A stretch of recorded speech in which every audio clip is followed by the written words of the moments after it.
ሓንቲ ጓል 17 ዓመት ካብ ሰማይ ወዲቓ ብዘይ ፓራሹት ብዘይ ወላ ሓንቲ ነገር ብህይወት ተሪፋ እንተዝብለኩም እንታይ ምበልኩም? ስማ ጁልያን ካፕከ እያ ትበሃል። ጓል 17 ዓመት እያ። ፍልጥቲ ኣይነበረትን ፍልይቲ እውን ኣይነበረትን። ኣብ 1971 ንበዓል ልደት ትጓዓዝ ዝነበረት መንእሰይ ጥራሕ እያ ነይራ። ወለዳ ኣብ ጫካ ኣማዞን ዘጽንዑ ሳይንቲስት እዮም ነይሮም።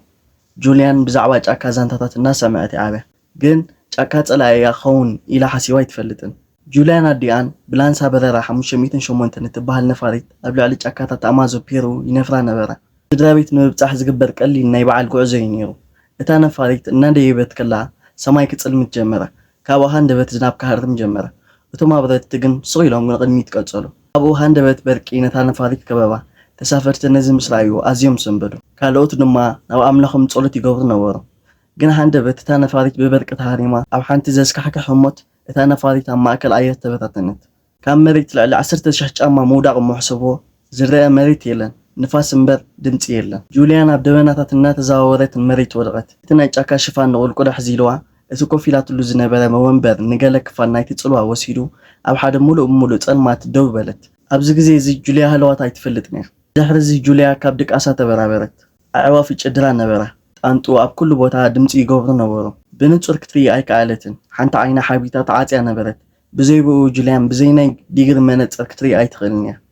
ዓጽሚ መንኮባ ተሰይሩ ደም ከዓ ኣካላታ ሸፊንዎ ነበረ።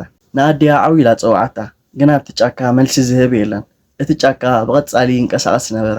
ጻጸ ኣብ ክዳውንታ፣ ሓሰኹ ኣብ ቆርበታ፣ ኣብ ቁስላ ድማ ሃመማ ዓሰልዋ። ምግቢ ኣይነበራን፣ መድሃኒት የለን። ኣበይ ከም ዝነበረት ፍሉጥ እዩ። ብዘይብኡ እዚኣ ንእሽተይ ቆልዓ እያ። ኣብ ናይ ኣማዞን ጫካ ንበይና እያ ዘላ። የዒንታ ብትኽክል ክሪኡ ኣይክእሉን እዮም። ኣብቲ በረኻ ከዓ ብዙሓት ለመምቲ፣ ብዙሓት ሓደገኛታት ፍጡራት ኣለዉ።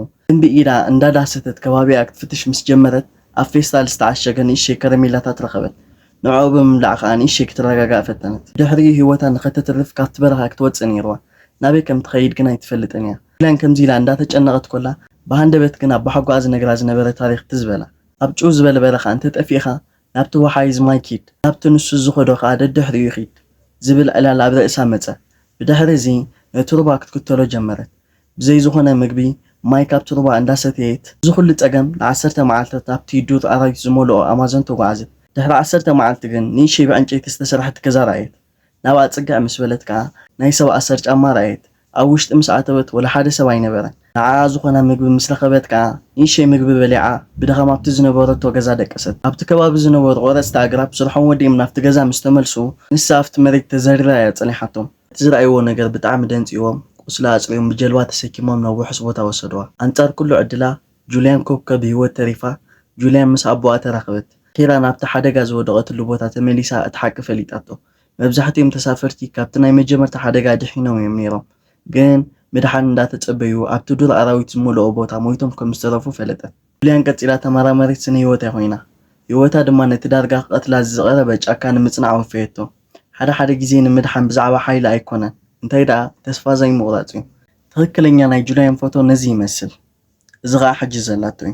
ዝያዳ ንኽተኣምኑ ዘጸግም ሓቀኛ ናይ ምድሓን ዛንታታት ንምርካብ ሳብስክራይብ ግበሩ። ምክንያቱ ክውንነት ካብ ልቢ ወለድ ኣዝዩ ዝያዳ ዘስካሕክሕ ከምኡውን ኣነቓቓሒ ስለ ዝኾነ